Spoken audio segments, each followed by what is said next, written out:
नमस्कार। JSSC education में आपका स्वागत है।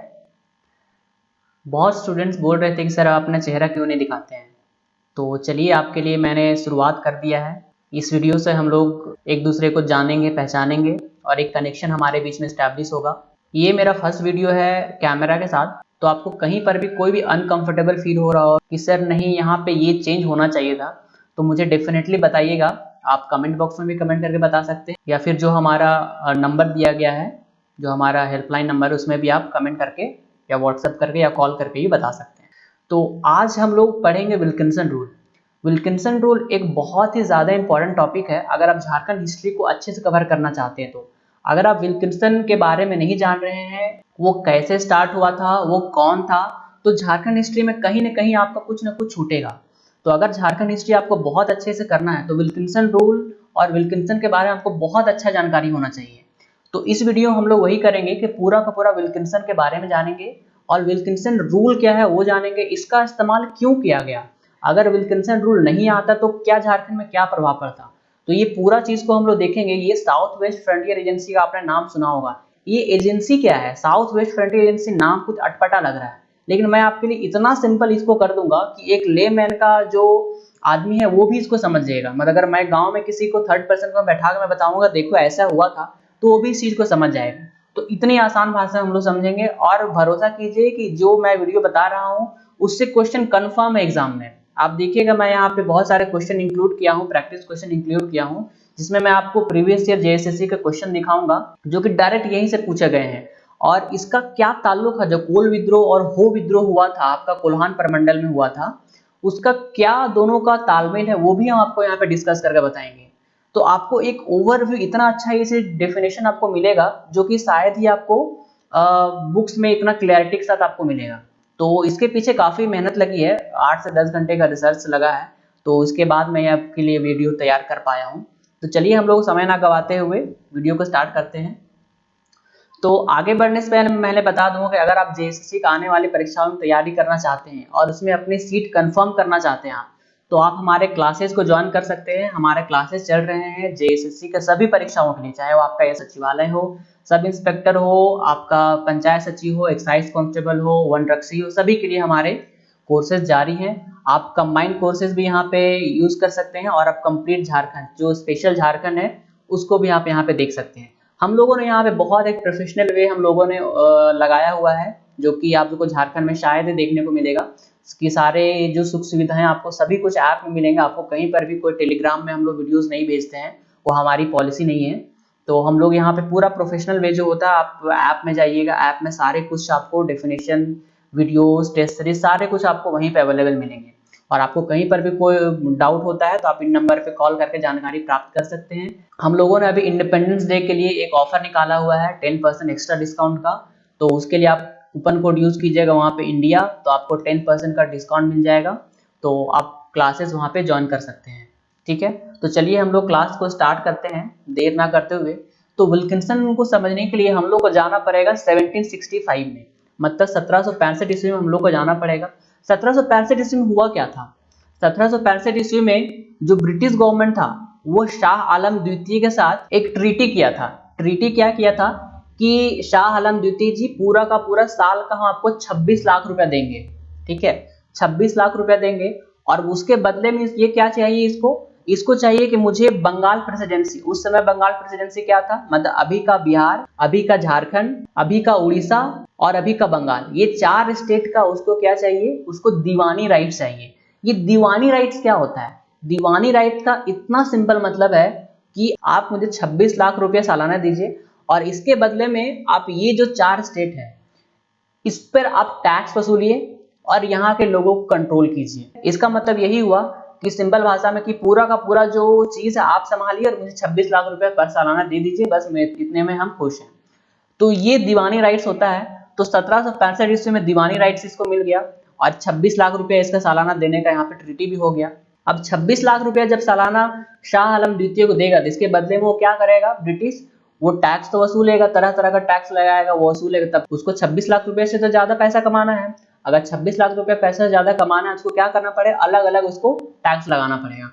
तो अलग अलग टैक्स लगाना पड़ेगा, तो वहीं से शुरू होता है हमारा विद्रोह का सिलसिला। तो दीवानी राइट्स मिला। तो आप मैप में देखिए यहाँ पे, ये अभी का बिहार, अभी का झारखंड, अभी का उड़ीसा और बंगाल, ये उसको उस समय इसको बंगाल प्रेसिडेंसी कहा जा रहा था। तो बंगाल प्रेसिडेंसी का उसको क्या मिल गया, उसको दीवानी राइट्स मिल गया। मतलब आप वहां पे जाके लोगों को कंट्रोल कीजिए और खुद टैक्स वसूलिए, बस हमको 26 लाख रुपए सालाना दे दीजिए, बस इतना सा कहानी है। अब टैक्स कलेक्शन तो इसको करना था, ब्रिटिश लोगों को टैक्स कलेक्शन करना, नहीं 26 लाख रुपए कहां से आता, ठीक है। 26 लाख रुपए टैक्स कलेक्शन करने के लिए उसको क्या किया गया कि उस समय जो हमारा सिंहभूम था, अब हम लोग झारखंड की तरफ बढ़ते हैं, ठीक है। अब पूरा का पूरा बंगाल प्रेसिडेंसी हमारा कन्फाइंड एरिया नहीं है, हमारा कन्फाइंड एरिया झारखंड है। तो झारखंड में हमारा एक सिंहभूम है और जो छोटा नागपुर वाला एरिया है वो क्या था, बंगाल से नजदीक था। और जितना भी एडमिनिस्ट्रेटिव रूल्स या जितना भी एडमिनिस्ट्रेशन चल रहा सारा बंगाल से चल रहा था। तो ये सिंहभूम वाला एरिया और छोटा नागपुर जो हमारा था, ठीक है, वो बंगाल से नजदीक था। इन लोगों को टैक्स कलेक्शन करना था। टैक्स कलेक्शन के लिए ये लोग सिंहभूम वाला रास्ता अपनाया। ये लोग सबसे पहले सिंहभूम वाला रास्ते से घुसा।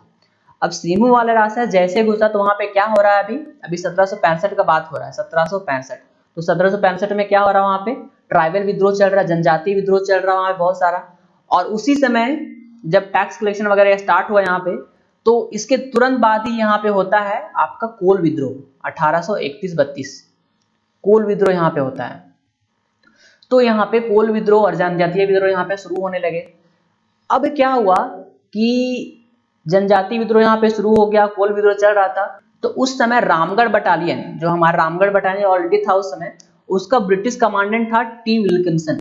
ये वही विल्किंसन है जो जाके कोल विद्रोह को दबाएगा और इसका बहुत ज्यादा भूमिका है पूरे झारखंड में, जो युद्ध हुए हैं उसमें बहुत ज्यादा भूमिका इसका है।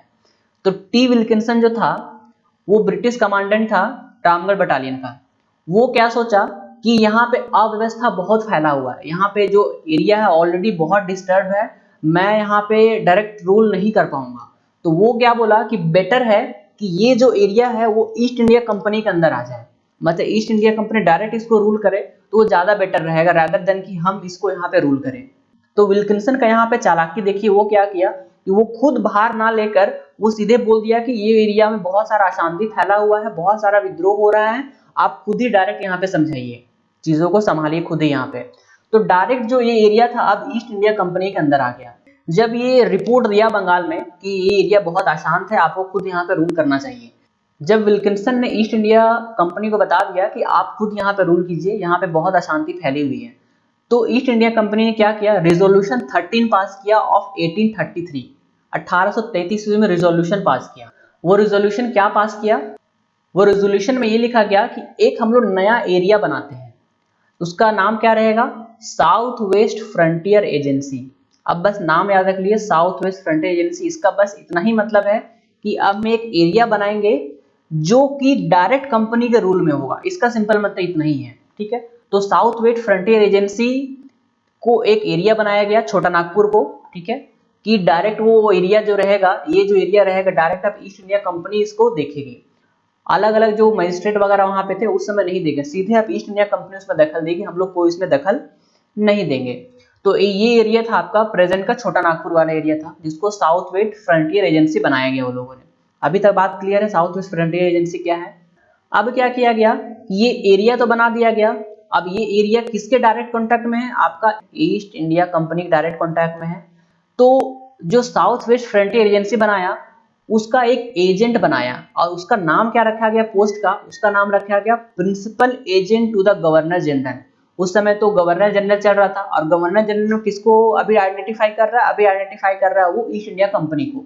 तो ईस्ट इंडिया कंपनी का ही गवर्नर जनरल है और गवर्नर जनरल को सीधे जो रिपोर्ट करेगा उसका नाम होगा प्रिंसिपल एजेंट, उस पोजीशन का नाम होगा प्रिंसिपल एजेंट।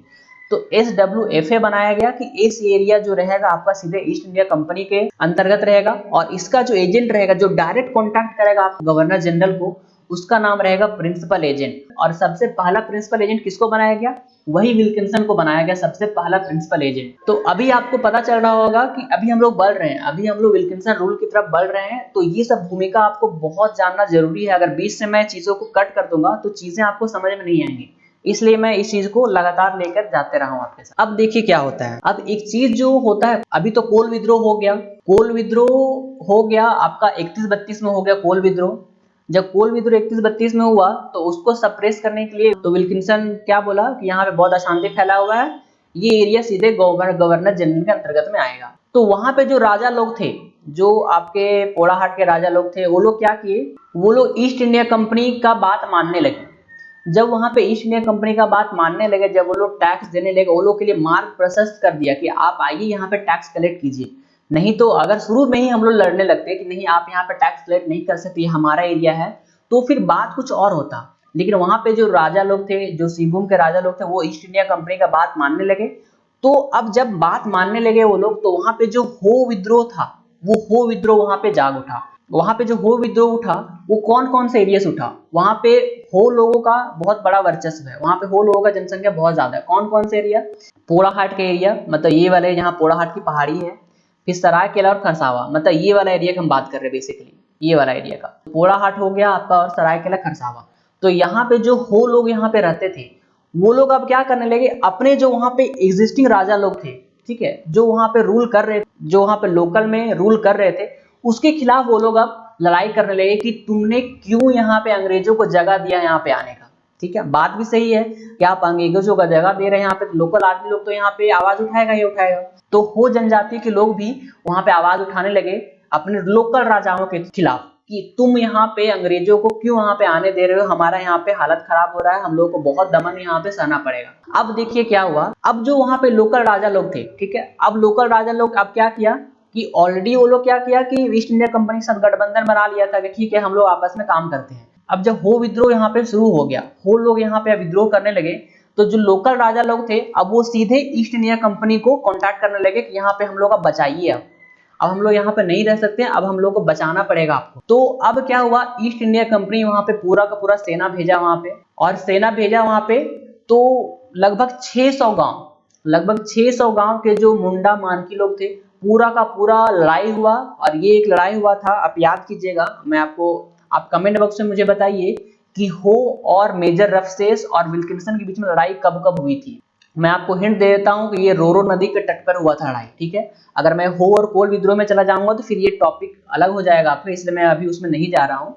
कोल विद्रोह ऑलरेडी हो गया यहाँ पे, अभी हो विद्रोह यहाँ पे हो रहा है, ठीक है। तो जो हो जनजाति के लोग थे, अब ब्रिटिश लोग को वहां पे बुला दिया गया कि अब हम लोग को बचाइए। जो लोकल राजा लोग थे, अब क्या बोला ब्रिटिश सरकार को कि अब हम लोग को यहाँ पे बचाइए। तो बचाने के लिए ब्रिटिश सरकार वहां पे आया, तो ब्रिटिश लोग और हो विद्रोह में यहाँ पे लड़ाई हो गया। तो जो वहां पे विल्किंसन थे और उनका पूरा का पूरा यहाँ पे सेना आया, और पूरा का पूरा जो एरिया था आपका डायरेक्ट ईस्ट इंडिया कंपनी के अंतर्गत था, डायरेक्ट वहां पे रूल कर रहा था, प्रिंसिपल एजेंट बना दिए थे विल्किंसन को। तो वो दोनों के बीच में लड़ाई हुआ। जब लड़ाई हुआ तो फाइनली क्या हुआ कि जितने सारा मानकी लोग थे वहां पे, सभी को सरेंडर कर दिए, सभी को आत्मसमर्पण कर दिए। जब सबको आत्मसमर्पण कर दिए यहाँ पे, तो विल्किंसन यहाँ पे जीत गया। तो यहाँ पे क्या हुआ कि 1837 में जो विल्किंसन था, हो विद्रोह को पूरा यहाँ पे दबा दिया। तो 1837 ईस्वी जब आया, तो जब पूरा का पूरा वो दबा दिया गया, मतलब अब कोई विद्रोह यहाँ पे नहीं फैल रहा, हो लोग यहाँ पे अब शांत हो चुके हैं, तो क्या बोला गया कि एक नया हम लोग जगह बनाते हैं जिसका नाम रखेंगे हम लोग कोल्हान सेपरेट ई स्टेट, मतलब कोल्हान नाम का एक सेपरेट जगह बना दिया गया। ये जो आप कोल्हान अभी देख रहे हैं वो, ठीक है, कोल्हान बना दिया गया। और जितना भी वो सब जगह था जहां पे हो लोग रह रहे थे, जैसे आपका पोड़ाहाट हो गया, सरायकेला हो गया, खरसावा हो गया, मयूरभंज हो गया, मयूरभंज यहीं पर है, ठीक है, इसके नीचे सरायकेला खरसावा के नीचे मयूरभंज है। तो कोल्हान सेपरेट ई स्टेट बना दिया 1837 में, जब वो लोग पूरा का पूरा सरेंडर कर दिया। जब पूरा का पूरा सरेंडर करने के बाद क्या हुआ कि मयूरभंज, पोड़ाहाट, सरायकेला खरसावा, ये पूरा का पूरा एरिया क्या हो गया, अब साउथ वेस्ट फ्रंटियर एजेंसी में उसको मिला दिया गया। जो पहले छोटा नागपुर था, साउथ वेस्ट फ्रंटियर एजेंसी में, SWFA में, अब ये सब एरिया को भी मिला दिया गया, ठीक है। अब क्या किया गया कि एक नया पोस्ट लाया गया, अब एक नया पोस्ट लाया गया जिसका नाम था असिस्टेंट पॉलिटिकल एजेंट, मतलब जो पॉलिटिकल एजेंट था, जो किसको डायरेक्ट कांटेक्ट कर रहा था, गवर्नर जनरल को। तो अब उसको असिस्ट करने के लिए एक नया पोस्ट लाया गया, असिस्टेंट पॉलिटिकल एजेंट। और ये किसके अंदर रहेगा, पॉलिटिकल एजेंट, जो प्रिंसिपल एजेंट है अभी का, वो कौन है, विल्किंसन है। तो विल्किंसन को असिस्ट करने के लिए यहाँ पे एक पॉलिटिकल एजेंट नाम का एक नया पोस्ट निकाला गया, जो कि असिस्ट करेगा किसको, विल्किंसन को। और जब कोल्हान यहाँ पे बना दिया गया सेपरेट ई स्टेट, और उसका हेडक्वार्टर कहाँ बना दिया गया, चाईबासा। तो ये आप ध्यान रखिए, ये भी क्वेश्चन पूछा जाता है कि जब 1837 में जब कोल विद्रोह दब गया था, तो कोल्हान प्रमंडल जो कोल्हान ई स्टेट बनाया था, उसका हेडक्वार्टर कहाँ पे था, उसका हेडक्वार्टर उन्होंने बनाया था चाईबासा। अब क्या होता है देखिए, अब चालाकी देखिए विल्किंसन क्या करता है। विल्किंसन क्या करता है कि अभी तो पूरा का पूरा होलोस अभी शांत हो गया है, मतलब अभी सब कुछ उसके कंट्रोल में आ गया है। तो अभी क्या वो कर रहा है कि जितना मानकी लोग थे, जितना मुंडा लोग छोटा छोटा गांव में वो लोग शासन कर रहे थे, अब वो क्या किया, सबको गांव वो लौटाने लगा कि तुम जाके वहां पे शासन करो।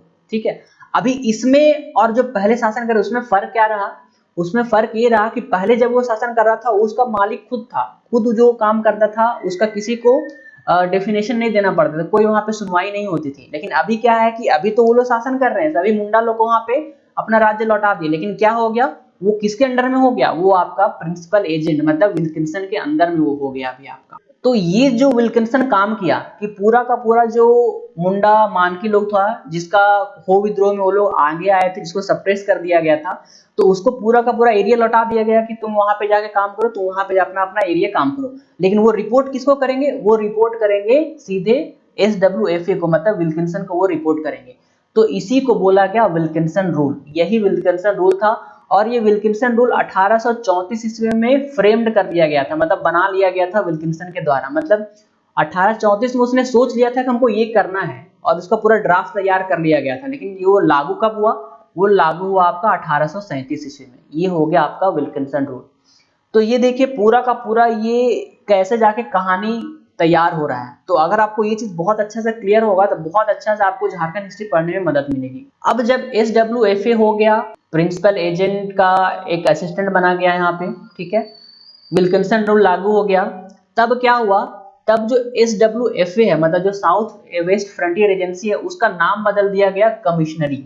और अभी आप कमिश्नरी को भली भांति समझते, कमिश्नरी मतलब प्रमंडल, जैसे कोल्हान प्रमंडल, संथाल परगना प्रमंडल, छोटा नागपुर प्रमंडल, दक्षिणी छोटा नागपुर प्रमंडल। तो उसी तरह से क्या हुआ कि जो साउथ वेस्ट फ्रंटियर एजेंसी था उसका नाम बदल के क्या कर दिया गया, उसका नाम बदल के कमिश्नरी कर दिया गया। तो अभी आपको ये चीजें क्लियर हो रही होंगी। अभी आपको और बहुत अच्छा से क्लियर होगा, 1854 ईस्वी में एक्ट 20 आया था, एक्स मतलब एक्ट 20, जिसके तहत ही साउथ वेस्ट फ्रंटियर एजेंसी का नाम कमिश्नरी कर दिया गया। और जो प्रिंसिपल पॉलिटिकल एजेंट था, जो डायरेक्ट किसको कांटेक्ट कर रहा था, गवर्नर जनरल को कांटेक्ट कर रहा था, उसका नाम बदल के कमिश्नर कर दिया गया। मतलब SWFA का नाम कमिश्नरी कर दिया गया सिंपल भाषा में, और जो प्रिंसिपल एजेंट था उसका नाम कर दिया कमिश्नर, और जो उसका असिस्टेंट था उसका नाम कर दिया गया डिप्टी कमिश्नर। तो इस तरह करके पूरा का पूरा पोस्ट यहाँ पे फिर से रीऑर्गेनाइज किया गया कि कौन सा एक्ट के तहत, एक्ट 20 ऑफ 1854। JPSC के लिए ये काफी इंपॉर्टेंट है। और ये जो डिप्टी कमिश्नर था, डिप्टी कमिश्नर के पास मतलब वो रूल बना भी सकता था और उसको एग्जीक्यूट भी कर सकता था, मतलब उसके पास एग्जीक्यूटिव भी पावर थी और जुडिशियली पावर थी, मतलब आप रूल बनाइए भी और उसको एग्जीक्यूट भी कीजिए, वो डिप्टी कमिश्नर का वहां पे पावर दे दिया गया था। और 1857 में जब सिपाही विद्रोह हुआ था, तो सिपाही विद्रोह जब खत्म हुआ, तो सिपाही विद्रोह खत्म होने के बाद एक नया फिर से पोस्ट बनाया गया जिसका नाम था सुप्रिटेंडेंट। तो कोल्हान सुप्रिटेंडेंट का नया पोस्ट बनाया गया सिपाही विद्रोह के बाद। ठीक है, तो ये पूरा का पूरा जो था आपका पूरा डिटेल खत्म होता है कि कैसे चीजें यहाँ पे घटित हुई और लोग क्या क्या वहां पे विद्रोह कर रहे थे। ठीक है, तो अभी आपको बहुत अच्छे से क्लियर होगा। अगर मैं इसको अब समराइज करूं, अगर मैं इसको समराइज इतना ही होगा कि 1765 ईस्वी में उसको दीवानी राइट्स मिला, 26 लाख रुपए प्रति साल उसको देना था, उसके बदले वो टैक्स कलेक्ट करेगा। वो जब टैक्स कलेक्ट करने के लिए वो झारखंड की तरफ बढ़ा, क्योंकि छोटा नागपुर और जो कोल्हान वाला एरिया था, जो सिंघू वाला एरिया था, वो बंगाल के नजदीक में था। सबसे पहले वो लोग ने वहां से एंट्री किया। अब जैसे वहां पे एंट्री किया तो वहां पे विद्रोह शुरू ऑलरेडी हो गया था, जनजाति विद्रोह चल रहा था। ठीक है, जब जनजाति विद्रोह वहां पे चल रहा था उसी समय वहां पे कोल विद्रोह भी हुआ। तो जब वहां पे इतना सारा विद्रोह हुआ तो जो वहां पे विल्किंसन था बोला कि ये बेटर रहेगा कि गवर्नर जनरल डायरेक्ट इसको अपने कंट्रोल में ले ले। ठीक है, तो कोल विद्रोह के बाद SWFA का गठन होता, मतलब साउथ वेस्ट फ्रंटियर एजेंसी का गठन हुआ। जब साउथ वेस्ट फ्रंटियर एजेंसी का यहाँ पे गठन होता है तो उसके लिए एक प्रिंसिपल एजेंट बनाया गया, और प्रिंसिपल एजेंट पहला किसको बनाया गया, वो था आपका विल्किंसन। तो विल्किंसन को प्रिंसिपल एजेंट बनाया गया, उसके बाद उसका असिस्ट करने के लिए असिस्ट प्रिंसिपल एजेंट बनाया गया। ठीक है, तो ये चीजें हुआ। उसके बाद क्या हुआ कि उसी समय क्या हुआ कि जो हो लोग थे वो स्थानीय जो रूलर लोग थे, स्थानीय राजा लोग थे, उसके खिलाफ लड़ने लगे कि तुम अंग्रेजों को यहाँ पे आने क्यों दे रहे हो, वो लोग यहाँ के लिए खतरा है। ठीक है, तो फिर वो जो रोका रूलर लोग थे वो अंग्रेजों को बोला कि देखिए ये लोग हमको परेशान कर रहे थे। अंग्रेज लोग अब हो विद्रोह को देख लिए, तो उधर दोनों के बीच में लड़ाई हुआ, हो और अंग्रेजों के बीच में। तो पूरा का पूरा लगभग 600 गांव के मुंडा मानवी लोग थे पूरा समर्पण कर दिए। अब जब समर्पण कर दिया तो विल्किंसन का नया दिमाग देखिए वो क्या किया कि क्यों ना इन लोग को पूरा का शासन दे देते हैं, लेकिन वो लोग मेरे कंट्रोल में रहेगा। तो उसी को बोला गया विल्किंसन रूल, और वो कब लागू हुआ? 1837 ईस्वी में। और ये जो विल्किंसन रूल था इसको फ्रेम कब कर लिया गया था? इसको फ्रेम कर लिया गया था 1834 ईस्वी में ही। ठीक है, तो ये पूरा का पूरा कहानी खत्म होता है। तो फिर 1854 आता है तो क्या होता है? SWFA का नाम बदलकर कर दिया गया कमिश्नरी। जो प्रिंसिपल एजेंट था विल्किंसन का जो पोस्ट था उसको बदल के कर दिया गया कमिश्नर, और जो उसका असिस्टेंट था उसको कर दिया गया डिप्टी कमिश्नर। फिर जब 1857 की क्रांति खत्म हुआ, जो सिपाही विद्रोह खत्म हुआ, तो उसके क्या हुआ कि सुपरिटेंडेंट का नया पोस्ट बनाया गया, तो कोल्हान सुपरिटेंडेंट का नया पोस्ट वहां पे बनाया गया। तो ये पूरा का पूरा जानकारी था। तो इसके बाद अगर आप कोल विद्रोह या हो विद्रोह पढ़िएगा तो काफी जानकारी अच्छी तरह से आपको हो जाएगी। जो हमारे क्लासेस कर चुके हैं, जो हमारे क्लासेस कर रहे हैं, उनके लिए क्रिस्टल क्लियर आइडिया अभी तक हो गया होगा कि और क्या क्या चीजें यहाँ पे हुई थी। तो चलिए क्वेश्चन हम लोग शुरू करते हैं कि किस विद्रोह के परिणाम स्वरूप 1833 ईस्वी में नए प्रांत दक्षिणी पश्चिमी सीमांत एजेंसी मतलब साउथ वेस्ट फ्रंटियर एजेंसी का गठन हुआ था। तो हम लोग को पता है जब कोल विद्रोह हुआ 1831-32 में, तो उसके बाद ही ये साउथ वेस्ट फ्रंटियर एजेंसी का यहाँ पे गठन हुआ था। नेक्स्ट था कि 1837 ईस्वी में कोल्हान की ब्रिटिश विजय के बाद सिंहभूम का गठन हुआ। मतलब कोल्हान 1837 का ब्रिटिश विजय के बारे में क्या बोल रहे हैं कि मतलब हो लोगों के साथ जो लड़ाई हुआ था उसमें ये विजय हो गया था, लड़ाई जीत गए थे वो लोग। उसके बाद उन्होंने मुख्यालय बनाया था किसको? याद कीजिए, उन्होंने चाईबासा को मुख्यालय बनाया था। ठीक है, चाईबासा को उन्होंने हेडक्वार्टर बना दिया था अपना। इसका आंसर हो गया ए। ये सभी क्वेश्चन देखिए ये परीक्षा में पूछे गए हैं। ठीक है, नेक्स्ट देखिए। अब मैंने आपको बताया था कि जो हो विद्रोह हुआ था उसमें पहले मेजर रफसेस वहां पे लड़े थे 1820-21 में, और उसके बाद 1837 ईस्वी में फिर उन्होंने लड़ाई किया था कैप्टन विल्किंसन के साथ। तो कैप्टन विल्किंसन के नेतृत्व में जब यहाँ लड़ाई हुआ, जब वो साउथ वेस्ट फ्रंटियर एजेंसी के डायरेक्ट कांटेक्ट में आ गए वो, तो उन्होंने विद्रोह को दबा दिया गया था पूरा। और उसके बाद ही उन्होंने क्या किया था, विल्किंसन रूल वहां पे लागू कर दिया गया था। तो वो कौन सा विद्रोह था? वो था आपका कोल विद्रोह। ये आपका आंसर सी। अब मेरा ये आपसे क्वेश्चन है कि कोल विद्रोह जो था वो किसने शुरू किया था और उसकी मृत्यु कैसे हुई थी? कैसे हमारे वो जो शहीद थे वो वीर गति को प्राप्त हुए थे? ये आप मुझे कमेंट बॉक्स में कमेंट करके बताइए। मैं नेक्स्ट वीडियो जब लाऊंगा तो उसमें मैं इस चीज को आपको क्लियर करूंगा। और जो मेरा नेक्स्ट वीडियो होगा उसमें मैं आपको एक चीज क्लियर करूंगा जो बहुत इंपॉर्टेंट है, एक मानभूम, फिर आपका है वीरभूम, और एक सिंहभूम। ये एरिया क्या था? अभी तक आपको बहुत अच्छे से क्लैरिटीज में नहीं होगा कि कौन एरिया किसके तहत था। तो मानभूम का नाम मानभूम क्यों पड़ा? मानभूम अभी क्या धनबाद वाला एरिया के साथ कुछ और कनेक्शन था उसका? ये पूरा हम लोग जानकारी प्राप्त करेंगे, जो कि बहुत ही ज्यादा एक इंपॉर्टेंट चीज है यहाँ पे, और ये इसी से लिंक्ड है। और जब तक मैं इसको नहीं बता तब तक आपको ये चीज क्लियर नहीं होती। तो अब हम आपको नेक्स्ट क्लास में मिलेंगे, और आपको कोई भी डाउट है, कोई भी कुछ क्वेश्चन है, तो आप हमारे इन नंबर पे कॉल करके जानकारी प्राप्त कर सकते हैं। इस पे हमारा व्हाट्सएप नंबर भी है, तो इसमें अगर आप हाई लिख के मैसेज करेंगे तो आप हमारे टेलीग्राम ग्रुप और व्हाट्सएप ग्रुप का सबका ऑटोमेटिकली लिंक आपको चला जाएगा, और जो हमारे कोर्सेज भी चल रहे हैं उसका भी आप यहाँ पे जानकारी प्राप्त कर सकते हैं। तो तब तक के लिए पढ़ते रहिए, हम आपके लिए एक से एक वीडियोस लेकर आते रहे हैं। और अगर आपको वीडियो अच्छा लगा तो अपने दोस्तों के साथ शेयर करें और बताएं इसके बारे में। और तब तक के लिए धन्यवाद।